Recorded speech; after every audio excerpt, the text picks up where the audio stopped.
জেলার এক প্রত্যন্ত গ্রাম। গ্রামের পাশে পুরনো কবরস্থান, আর তার ঠিক পাশেই দাঁড়িয়ে আছে এক বিশাল কালো বাড়ি। লোকজন একে বলতো মৃত মানুষের বাড়ি।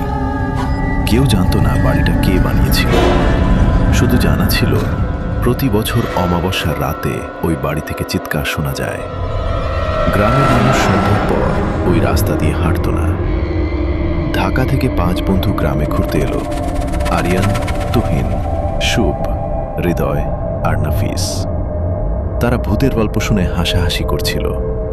চায়ের দোকানের বৃদ্ধ মালিক বলল, বাবারা, রাত হলে কালো বাড়ির দিকে যেও না।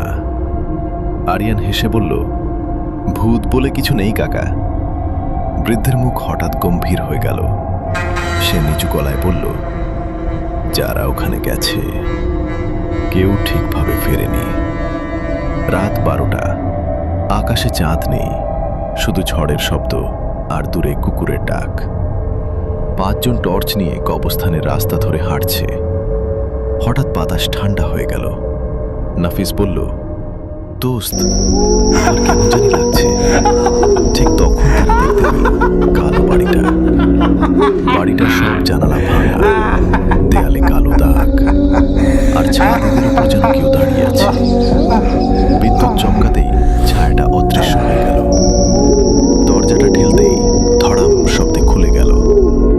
ভেতরে ঢুকেই সবাই গন্ধ পেল পচা মাটির মতো কিছু একটা। দেয়ালে পুরনো ছবি ঝুলছে, কিন্তু ছবিগুলোর মানুষের চোখ কাটা। হঠাৎ উপর থেকে বাচ্চার হাসি শোনা গেল। ঠিক তখন দরজা নিজে থেকেই বন্ধ হয়ে গেল। ধড়াম। সবাই চমকে উঠল। উপরে উঠতেই তারা একটা লম্বা করিডোর দেখতে পেল। করিডোরের শেষে একটা দরজা আধ খোলা। ভেতর থেকে কান্নার শব্দ আসছে। ঘরের মাঝখানে একটা দোলনা নিজে নিজে দুলছে।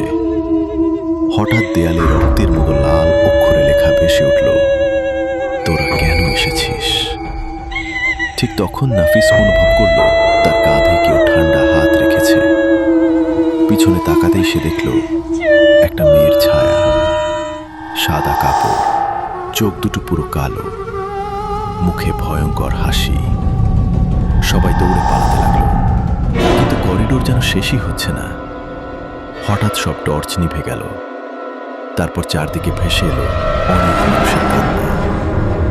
বাঁচাও, আমাদের বের কর, ও আমাদের